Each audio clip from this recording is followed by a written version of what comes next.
बिस्मिल्लाहिर्रहमानिर्रहीम। अस्सलाम वालेकुम नादरीन, आप यूट्यूब चैनल देख रहे हैं। मैं इमरान खान हूँ। इससे पहले कि रूटीन की जो ख़बरें उनकी तरफ जाएं, दो वाक़यात मैं आपको बता देता हूँ। एक तो ये एयरपोर्ट का एक वाक़या है। यहाँ एयरपोर्ट के ऊपर एक बच्ची है, वो अपने वालिद को, क्योंकि मुझे अच्छी तरह, हम अक्सर एयरपोर्ट जाते हैं तो छोटे बच्चे साथ जाते हैं, वो दौड़ के गले लगाते हैं और अक्सर हम ये मनादिर देखते हैं। वो जैसे ही अपने बाप को सामने से आते हुए देखते हैं, क्योंकि पाकिस्तान में बेशुमार लोग मजदूरी करने के लिए गल्फ़ ममालिक में या यूरोप में या दूसरे मुल्कों में जाते हैं, वो जब वहाँ से वापस आते हैं तो बच्चों के लिए सामान बैग शैग वो भर के लाते हैं। यही वो पाकिस्तानी हैं जो बाहर से पैसा कमा के ज़र मुबादला पाकिस्तान में भेजते हैं, जिसको हम फ़ॉरेन रेमिटेंस कहते हैं। और इस पैसे के ऊपर पाकिस्तान की मईशत का बहुत ज़्यादा इन्हिसार है। ये ओवरसीज़ पाकिस्तानियों का पाकिस्तान के ऊपर एक बहुत बड़ा एहसान है कि वो अपनी कमाई के लिए पाकिस्तान से बाहर जाते हैं, वहाँ पैसा कमाते हैं, उसको पाकिस्तान भेजते हैं।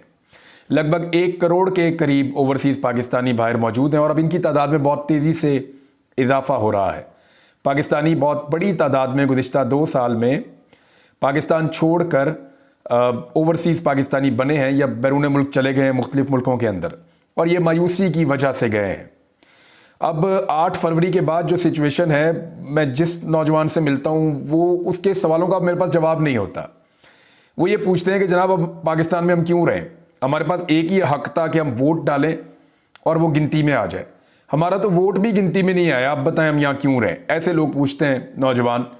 तो बहुत बड़ी तादाद में हुनरमंद नौजवान, पैसे वाले लोग, वो पाकिस्तान छोड़ कर जा रहे हैं या पाकिस्तान में उसकी सरमायाकारी नहीं करना चाह रहे, पैसे की यहाँ सरमाया लगाना नहीं चाह रहे, यहाँ पे मेहनत करना नहीं चाह रहे, वो पाकिस्तान को छोड़कर जा रहे हैं, जो बहुत मायूस कुन है।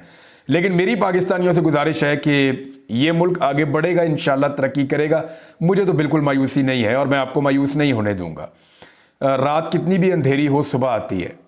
फार्म 47 की बनने वाली हुकूमत जो है वो सस्टेन नहीं कर पाएगी और ना ये अवामी उमंगों की तर्जुमानी करेगी। बिलाखिर होगा वही जो अल्लाह रब्बुल इज़्ज़त का मंसूबा है और अवाम का फैसला जो है उसको सुनना पड़ेगा, बलाखिर सुनना पड़ेगा, उसके बगैर गुजारा नहीं है। एयरपोर्ट के ऊपर वो छोटी बच्ची जो है वो अपने वालिद को उसने जैसे ही देखा तो वो दौड़ के गई अपने वालिद को मिलने के लिए। तो ये एक एहलकार वहाँ पे एयरपोर्ट सिक्योरिटी का जो एहलकार है, उसने बालों से पकड़ के बच्ची को ज़मीन पे धकेल दिया और वो बच्ची ज़मीन पे गिर गई। मैंने जब ये मंज़र पहली नज़र में देखा तो मुझे जो पहला अफसोस हुआ वो ये हुआ कि मैं वहाँ क्यों नहीं था। नहीं, मैं कोई ऐसा दावा नहीं करता, लेकिन प्रैक्टिकली मैं आपको बताऊं कि मेरे दिल के अंदर ये आया कि अगर मैं वहाँ होता तो मैं इस आदमी को एहसास दिलाता अपनी मौजूदगी का, जिस तरह इसने उस बच्ची को पटखा है। यानी मुझे तो, हमारे घर में सबके घर में बच्चियाँ हैं, उसके घर में भी बच्चे होंगे, ऐसा कैसे हो सकता है। वो बच्ची फिर रोती हुई अपने बाप के पास गई है। कैसा बेबस उसका बाप होगा कि बड़े लंबे अरसे के बाद वो अपनी बेटी को मिल रहा है, उसको गले लगा रहा है और वो रो रही है, बता रही है कि ये अंकल ने मुझे पटका है, बालों से पकड़ के ज़मीन पे फेंका है। और उसका बाप उसका कुछ नहीं बिगाड़ सकता, क्योंकि इस मुल्क में रूल ऑफ लॉ है ही नहीं।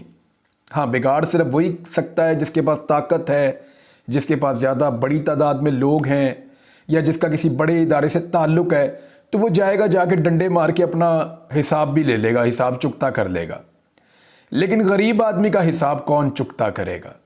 गरीब आदमी को इंसाफ कौन दिलाएगा? यानी वो आदमी अपनी बच्ची को लेकर गया, ये वीडियो पूरे पाकिस्तान में वायरल हो गई है। वो बच्ची की शख्सियत पे क्या असर पड़ेगा, उस आदमी के दिमाग पे क्या असर पड़ेगा, मुझे बहुत तकलीफ़ हुई है देखने के बाद, शदीद तकलीफ़ हुई। अपने बच्चे नज़र आते हैं इस तरह बच्चों के अंदर जब उनके साथ जुल्म होता है, तो बहुत बदकिस्मती है पाकिस्तान की। और अभी तक जब मैं ये वीडियो रिकॉर्ड कर रहा हूँ, इदारे की जानिब से मुकम्मल खामोशी, ऐसी बेशर्मी और डिटाई है कि इसके ऊपर कोई बोल भी नहीं रहा। अभी तक तो नहीं बोला, हो सकता है आने वाले वक्त में बोले, शर्म आ जाए किसी को। भाई उसको सजा दो, उसकी नौकरी खत्म करो, जैसे उसने पटका। पूरी दुनिया के अंदर लोग भागते हैं, जाके अपने माँ बाप को मिलते हैं, बच्चे क्या बड़े भाग भाग के मिलते हैं। अगर रोकना होता है तो प्यार से पोलाइटली रोक लेते हैं, ऐसे बच्चे को पटक देना, वो तो मासूम है, उसको क्या पता कि कौन सी लाइन कहाँ लगी हुई है, किसको क्रॉस करना है किसको नहीं करना, वो तो जा रहा है बच्चा बेचारा। तो इस तरह जानवरों की तरह पाकिस्तानियों को डील ना करें। ये बार बार ऐसी शिकायतें आती हैं, पुलिस वालों के बारे में आती हैं, जितनी लॉ इन्फोर्समेंट है उनके बारे में आती हैं। लोगों को ठुड्डे मारते हैं, धक्के मारते हैं, जलील करते हैं, गाली देते हैं। क्यों? पाकिस्तानियों के टैक्स से आपको पैसे मिलते हैं, पाकिस्तानी के टैक्स से आपको तनख्वाह मिलती है, इसलिए आप पाकिस्तानियों को जलील करते हैं। बड़ी बदकिस्मती है ये वाकया और इसके ऊपर एक्शन होना चाहिए। अगर इसके ऊपर एक्शन नहीं होगा तो याद रखिएगा कि मैं वहां पे होता या मेरी तरह के और कोई लोग होते तो वो एक्शन ले लेते मौके पर। और देखें, मैं इस चीज़ के सख्त खिलाफ हूं कि कोई कानून हाथ में ले, लेकिन ये मंजर ऐसा है कि इसको देखने के बाद कोई भी गैरतमंद आदमी अपने आप को रोक नहीं पाएगा। दूसरी खबर यह है कि बाकायदा एक खबर जारी की गई कि इमरान खान साहब ने ईद की नमाज पढ़ी और उन्होंने शाह महमूद कुरैशी साहब को गले लगाया और फिर उसके बाद एक बयान भी जारी करवाया गया। सब झूठो झूठ चुताली था, क्योंकि शाह महमूद कुरैशी साहब की जो साहबजादी हैं उन्होंने ये दावा किया कि ईद तो पढ़ने ही नहीं दी गई। इमरान खान साहब ने भी नए कपड़े पहने थे, यानी साफ कपड़े पहने थे। शाह महमूद कुरैशी साहब भी ईद की नमाज़ पढ़ने के लिए तैयार हुए थे। वो दोनों जब तैयार थे ईद की नमाज़ पढ़ने के लिए तो उनको ईद की नमाज़ नहीं पढ़ने दी गई। और ईद की नमाज तो हम सुनते थे कि भारत मकबूजा कश्मीर में जिन मुसलमानों को नज़रबंद करता था उनको ईद की नमाज नहीं पढ़ने देता था। मीर वाइज उमर फारूक और दीगर लोग जो हैं, जो जिनको घरों में नज़रबंद कर देता था भारत, उनको ईद की नमाज नहीं पढ़ने देता था। जिन कैदियों को वो पकड़ लेता था उनको ईद की नमाज नहीं पढ़ने देता था। और हम पाकिस्तानी इसके ऊपर एहतजाज करते थे। हम ये भी देखते हैं कि मस्जिद अक्सा में बाद औक़ात नमाज पढ़ने नहीं देते वहाँ की फोर्सेस जो हैं। लेकिन पाकिस्तान में ये क्या हो रहा है? अगर दो ऐसे लोग जिनमें एक साबिक वज़ीर आज़म है, एक साबिक वज़ीर ख़ारजा है, वो अगर ईद की नमाज़ पढ़ लेते तो क्या फ़र्क पड़ता है इससे? बड़ी बदकिस्मती है पाकिस्तान की कि बदले की आग में इतना आगे निकल गए हैं सब लोग कि कोई पीछे मुड़कर देखने के लिए तैयार नहीं है। ऐसी खबर हमने इससे पहले कभी नहीं सुनी, नवाज शरीफ के बारे में, बाकियों के बारे में। और भी बहुत सारे लोग जेलों में रहे हैं, लेकिन ईद की नमाज ही ना पढ़ने देना बड़ी बदकिस्मती है। और जो रीज़न मुझे समझ आता है ना, फिर वो यही आता है कि उन्हें ये लगता था कि जेल के अंदर जलसे जैसी कैफियत हो जाएगी और ये चीज़ें बाहर रिपोर्ट हो जाएंगी, कैदी इमरान खान को देखकर बहुत खुश हो जाएंगे। तो इस किस्म का मुझे तो खदशा है। दूसरा एक और भी हो सकता है, सिक्योरिटी रीज़न भी हो सकता है इसका, कि इमरान खान को कैदियों के बीच में सिक्योरिटी देना कैसे मुमकिन होगा। हर तरह के कैदी होते हैं वहाँ पे, लेकिन जेल इंतज़ामिया के लिए ये कोई बड़ी डील नहीं होनी चाहिए थी। कैदी हैं वहाँ पे सब, उनके पास पूरा इंतज़ाम है, वो कर सकते हैं। लेकिन फ़िलहाल उन्होंने आसान तरीका यही देखा और इसको एक बदले के तौर पर देखा जाना चाहिए, या मुझे तो यही समझ आ रही है कि वो ये कर सकते थे और उन्होंने नमाज नहीं पढ़ने दी इमरान खान को और शाह महमूद कुरैशी को, बकौल शाह महमूद कुरैशी साहब के बच्चों के। अब आ जाएं आप इस बात पे कि किसान एहतजाज कर रहे हैं और उसका एक बड़ा सॉलिड रीज़न है, बड़ा सॉलिड रीज़न है। देखिए, पाकिस्तान की रीढ़ की हड्डी किसान है। किसान ही पाकिस्तान को आगे लेकर चलता है। छोटा ताजिर है, किसान है, मिडिल क्लास है, ये मुल्कों को आगे लेकर चलती है। अब ये लोग बहुत परेशान हैं। किसान क्या कह रहा है पहले उसको आप देख लीजिए, क्योंकि इसके बाद एक दो और बड़ी खबरें हैं मैंने आपके साथ शेयर करनी है। किसानों ने मुतालबा किया है कि हुकूमत किसान कुछ पॉलिसियां बंद करे। गंदम का रेट 3900 रुपये मन जो रखा गया है वो नामंजूर है और वो ये कह रहे हैं इसके खिलाफ हम एहतजाज करेंगे। इस वक्त किसान पाकिस्तान की तारीख के बदतरीन दौर से गुजर रहा है, ये किसान रहनुमा कह रहे हैं, और ज़राअत की तरक्की के बगैर मुल्की मईशत का मुस्तहकम होना मुमकिन नहीं है। अच्छा, रीज़न क्या है? देखें, जो किसान लगाता है गंदम, उसकी कीमत बढ़ती चली गई। जो चीज़ें उसमें डलती हैं, मिसाल के तौर पे उसमें खाद डलती है, उसमें बीज डलता है और पेस्टिसाइड डलती हैं, यानी ऐसी अद्वियात डलती हैं जो फसल को बचाती हैं। फिर डीज़ल इस्तेमाल होता है, ट्रैक्टर के अंदर भी, ट्यूबवेल के अंदर भी, मुख्तलिफ जो ज़रूरी आलात हैं उसके अंदर डीज़ल इस्तेमाल होता है। जो ज़रूरी आलात हैं उनकी कीमतें भी बढ़ गई हैं। तो ऐसी सूरत के अंदर जो प्रोडक्शन कॉस्ट है, गंदम की पैदावार की जो कॉस्ट है, वो इतनी बढ़ गई है कि अब तो 4000 में भी उनको वारा नहीं खाता। यानी किसान को ये लगता है कि ये 5000 तक की इमदादी कीमत होनी चाहिए गंदम की, ये उन्हें लगता है। तो इस तरह तो आटा बहुत महंगा हो जाएगा, गंदम बहुत महंगी हो जाएगी।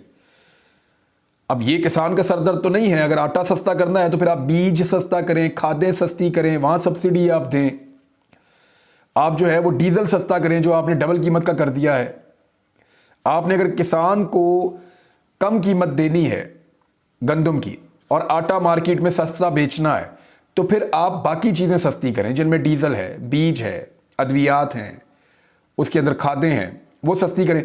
उन चीज़ों की कीमतें दुगनी से ज़्यादा हो गई हैं और उसे कहा जा रहा है कि वो गंदम उसी कीमत पे बेचे जिस साल पे पिछले साल थी। यानी जिस कीमत पे पिछले साल बिकती रही है, 4000 तक बिकती रही है, तो इस साल उससे भी 100 रुपया कम पे बेचे, 3900 रुपये मन बेचे गंदम। तो किसान ये कैसे मंजूर कर सकता है? ये कैसे वो सस्टेन कैसे करेगा? एक चीज उसने पैदा ही 5,000 की है या 4500 की है, उसको 4,000 की वो कैसे बेचे? ये है किसान का सवाल और इसका जवाब गवर्नमेंट के पास नहीं है। गवर्नमेंट ने इसमें क्या किया? गवर्नमेंट के पास हर चीज का एक हल होता है, सियासत, कि जी हम एक किसान पैकेज लेकर आ रहे हैं और ये बहुत बड़ा किसान पैकेज है। इससे पहले भी कहा गया था, शहबाज शरीफ के दौर में 1800 अरब का उन्होंने कहा था कि जी हम किसान पैकेज लेकर आ रहे हैं, कुछ नहीं मिला किसान को। अब मरियम नवाज भी कह रही पैकेज लेकर आ रहे हैं। और भाई पैकेज लाने से बेहतर था कि किसान को पहले जो चीजें प्रोवाइड की थी वो सस्ती कर देते, डीजल सस्ता कर देते, खाद सस्ती कर देते, बीज सस्ता कर देते, पेस्टिसाइड्स जो हैं वो सस्ती कर देते, तो किसान की कॉस्ट नीचे आती, वो सस्ती बेच देता गंदम, उसमें उसको मुनाफा भी हो जाता। लेकिन वहां कुछ नहीं किया। अब पैकेज अनाउंस कर रहे हैं सिर्फ अपनी सियासत के लिए। और जो मुस्लिम लीग नून के किसान हैं उन्होंने एक लेटर लिख दिया मरियम नवाज को और वो खदशे का इजहार कर रहे हैं।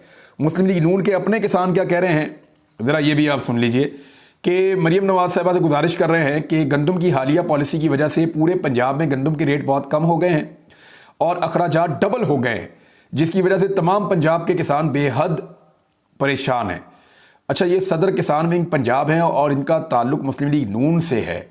वो कैसे, मैं आपको बता देता हूँ। अभी उन्होंने कहा आपके इल्म में है कि इलेक्शन 2024 में शहरी इलाकों में हमारा वोट बैंक कम हो गया है और देही इलाकों में ही वोट मिलने की वजह से हमारी पार्टी को हुकूमत बनाने का मौका मिला है। हमारा मुखालिफ चाहता है कि मुस्लिम लीग नून के वोट बैंक देही इलाकों में भी खत्म हो जाए। वैसे तो वोट बैंक हर जगह ही खत्म हो गया, ये तो झूठ बोला इसने। वोट बैंक तो फॉर्म 47 के ऊपर है, फॉर्म 45 के ऊपर तो वोट बैंक था ही नहीं। ईद के बाद पंजाब की तमाम किसान तंजीमें गंदम पॉलिसी के खिलाफ एहतजाज करने जा रही हैं और खदशा है कि हमारा वर्कर भी उनकी मदद करेगा, यानी नून लीग का वर्कर, जिससे पार्टी को बेहद नुकसान होगा और दुश्मन का एजेंडा कामयाब हो जाएगा। दुश्मन यानी इंडिया कर रहा है ये, यानी पाकिस्तान के अंदर जो गंदम की कीमत मुकर्रर की है वो इंडिया ने मुकर्रर की है या किसी दुश्मन मुल्क ने मुकर्रर की है या किसी दहशतगर्द ने मुकर्रर की है, वो तो इसी हुकूमत ने मुकर्रर की है ये कीमत। और दुश्मन किसको कह रहे हैं? ये PMLN का वतीरा है, ये दूसरे को दुश्मन की तरह देखते हैं। मुस्लिम लीग नून किसान विंग पंजाब के सैकड़ों ओहदेदारों और वर्करों ने मुझे मैसेजेस किए हैं कि हमारी आवाज़ नवाज शरीफ और मरियम नवाज तक पहुंचाएं ताकि जो मुश्किलात किसानों को आ रही हैं उनका हल निकाला जा सके। आपसे गुजारिश की जाती है इस बहरान से पंजाब के किसानों को निकालें और पार्टी वोट बैंक के टूटने से बचाएं। ये मेजर सरदार जुल्फिकार हुसैन सैयद, सदर किसान विंग पंजाब, ये PMLN का जो किसान विंग है उसके ये सदर हैं पंजाब के, तो इनकी तरफ से भी ये मुतालबा आ गया है। लेकिन किसान पैकेज के अंदर जो है ना वो बड़ी करप्शन हो जाती है, बड़े दाव लग जाते हैं। तो PMLN का हमेशा से वतीरा रहता है कि ऐसा पैकेज अनाउंस कराओ जिसके अंदर सबकी मौजें लग जाएं। वो किसान बेचारा फिर रुल जाएगा, फिर परेशान हो जाएगा, वो दरखास्तें ले लेकर पीछे पीछे फिरेगा। भाई चीज़ों को या तो सस्ता करें या उसकी जो अजनास वो पैदा कर रहा है उसकी कीमत को जितने की उसने वो चीज़ें खरीदी हैं उसके मुताबिक बढ़ा दें, यही एक हल है। इसके अलावा तो कोई हल है नहीं। ताजरों ने एक स्टेटमेंट दिया है, ARY पे ये स्टेटमेंट छपा, उन्होंने कहा कि, और ये ताजरों ने मुख्तलिफ तंजीमों ने और मुख्तलिफ जगहों से ये स्टेटमेंट आया है, उन्होंने 2024 को पाकिस्तान के 75 सालों का मायूस कुन साल करार दे दिया है अपनी तजारत के हवाले से बात करते हुए। यानी इस मुल्क में कोरोना आया, कुदरती आफात आई, मार्शल लॉ लगे, मुल्क टूट गया, बहुत कुछ हुआ, लेकिन 75 सालों में ताजरों के लिए इतना मुश्किल वक्त नहीं आया जो मुश्किल वक्त अब आ चुका है। और मिफ्ता इस्माइल साहब ने एक स्टेटमेंट दिया है कि इस एक साल में 1 करोड़ मजीद पाकिस्तानी गुर्बत की लकीर से नीचे चले जाएंगे। ये गुर्बत की लकीर क्या होती है ये मैं आपको बताता हूं। इस वक्त जो एक पैरामीटर, ये बदलता रहता है पैरामीटर। पहले ये $1.5 के करीब था। जो शख्स एक दिन में, एक आदमी अगर $1.5 कमा लेता है तो वो गुर्बत की लकीर से नीचे नहीं है, पहले ये था। अब जो है क्योंकि चीज़ों की कीमतें बहुत बढ़ गई हैं पाकिस्तान में भी और दुनिया में भी, तो अक़वाम मुत्तहिदा ने जो पैटर्न सेट किया है वो ये है कि जो शख्स $2.15 यानी लगभग ₹550 बनता है, ऑलमोस्ट 550 से ₹650 के बीच में बनता है। यानी जो शख्स ₹650 रोजाना कमा लेता है वो गुर्बत की लकीर से नीचे नहीं है। ₹650 कमाने वाला शख्स गुर्बत की लकीर से नीचे नहीं है। तो पाकिस्तान में पता कितने लोग हैं? वर्ल्ड बैंक की जो रिपोर्ट है 23 सितंबर 2023 की, ये पिछले साल की बता रहा हूं, वो रिपोर्ट ये कह रही है कि पाकिस्तान में 95 मिलियन यानी 9 करोड़ 50 लाख से जायद पाकिस्तानी गुर्बत की लकीर से नीचे रह रहे हैं। यानी वो पाकिस्तानी ₹550 भी रोजाना का नहीं कमा पा रहे। यानी उनकी जो इनकम है वो 15-16 हज़ार से भी 16-17 हज़ार बनती है, इससे भी कम है। ये लोग गुर्बत की लकीर से नीचे रह रहे हैं। माहाना इनकम इनकी इतनी ज़्यादा कम है। इनकी तादाद कितनी थी? 9 करोड़ 50 लाख। और अब जो रिपोर्टें आ रही हैं वो ये बता रही हैं कि पाकिस्तानी 1 करोड़ मजीद गुर्बत की लकीर से नीचे जाने वाले हैं। तो 10 करोड़ से ज़ायद पाकिस्तानी इस साल गुर्बत की लकीर से नीचे चले जाएंगे। यानी वो ऐसे पाकिस्तानी होंगे जिनकी रोज़ाना की इनकम 500 रुपये 550 रुपये से कम होगी, या उनकी कोई इनकम ही नहीं होगी। ये सूरत हाल तो पाकिस्तान में पहले कभी नहीं थी, जो अब पैदा हो रही है। लगातार गुर्बत बढ़ रही है। इसकी वजह से हो पता क्या रहा है? आपकी मिडिल क्लास खत्म हो रही है। यानी या तो आपकी एलीट क्लास रह जाएगी जो बहुत अमीर लोग हैं, या सारे गरीब हो जाएंगे।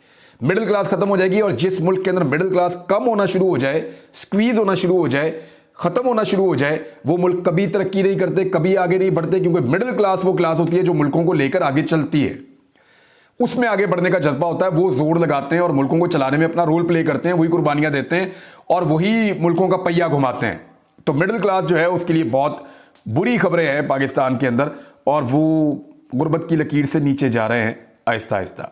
एक खबर मैं आपको आखिरी दे देता हूं, फिर जो अहम चीज़ें हैं कुछ वो मैं अगले वीडियो में बताऊंगा। इमरान खान साहब के हवाले से बहुत इंपॉर्टेंट चीज़ें हैं, और पाकिस्तान तहरीक-ए-इंसाफ ने कुछ बड़े फैसले किए हैं, वो मैं आपको बाद में बताता हूं। लेकिन पहले एमल वली खान साहब का एक स्टेटमेंट है। एमल वली खान साहब जो हैं वो ANP के सदर हैं और असफंद यार वली साहब के बेटे हैं। ANP इनके घर की पार्टी है और यही फेस हैं ANP का। ये सेनेटर अभी मुंतखब हुए हैं, लेकिन दूसरे लोगों की सीटों से मुंतखब हुए हैं, यानी दूसरे लोगों के वोटों से मुंतखब हुए हैं। इनके अपने पास तो बिल्कुल वोट थे ही नहीं।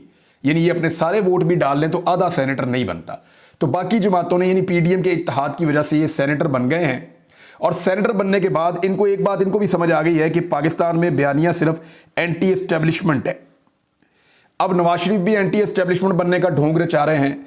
एमल वली खान साहब का स्टेटमेंट पहले आपको पढ़ के सुनाता हूं, और कुछ कहने की जरूरत नहीं रहेगी, आपको क्लियर हो जाएगा। उन्होंने कहा पाकिस्तान को एटम बम की जरूरत नहीं है, अखराजात कौम पर खर्च किए जाएं। अवामी नेशनल पार्टी के सूबाई सदर सेनेटर एमल वली खान ने हुकूमत और अपोजिशन दोनों का साथ ना देने का ऐलान करते हुए कहा कि पाकिस्तान इस पोजीशन में नहीं कि किसी पर हमला करे। 80% दिफाई अखराजात खत्म करके कौम की फलाह बहबूद पर खर्च करना होंगे। उन्होंने कहा कि मुल्क में अमलन अस्करी पार्लियामेंट और अस्करी हुकूमत है। बलूचिस्तान और खैबर पख्तूनख्वा में 110% मार्शल लॉ है। कोर कमांडर्स के हुक्म पर सारे तकर्रुर और तबादले हो रहे हैं। ANP ऐवान बाला में आज़ाद बेंचों पर बैठने के लिए चेयरमैन सेनेट को जल्द दरखास्त देगी।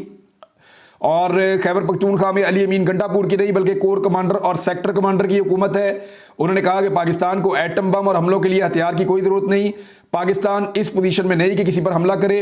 80% दिफाई अखराजात खत्म करके कौम की फलाह बहबूद पर खर्च करना होंगे। एहतसाब सियासतदानों समेत तमाम इदारों का करना चाहिए। जजों को धमकी अमीद खतूत के मामले पर उन्होंने कहा कि जजिद का खत टोपी ड्रामा है। जजिद का खत एस्टेब्लिशमेंट और ISI के किरदार को साफ करने के लिए है। किसी जर्नैल के खिलाफ कोई भी सबूत और शहादत पेश नहीं होगी। उन्होंने कहा कि ANP जो है वो एक तहरीक शुरू करने जा रही है और उसका जो नारा है वो बॉर्डर जाओ बैरक जाओ, इस नारे के साथ दोबारा तहरीक शुरू करने वाली है। यानी फौज को टारगेट करते हुए ANP अब एक तहरीक चलाएगी, क्योंकि ANP को लगता है कि एंटी एस्टेब्लिशमेंट बयानिए के बगैर उनकी सियासत दफन हो रही है। बहरहाल और कुछ बताने की जरूरत नहीं है। अब तक के लिए इतने, अपना ख्याल रखिएगा, अपने इस चैनल का भी। अल्लाह हाफ़िज़।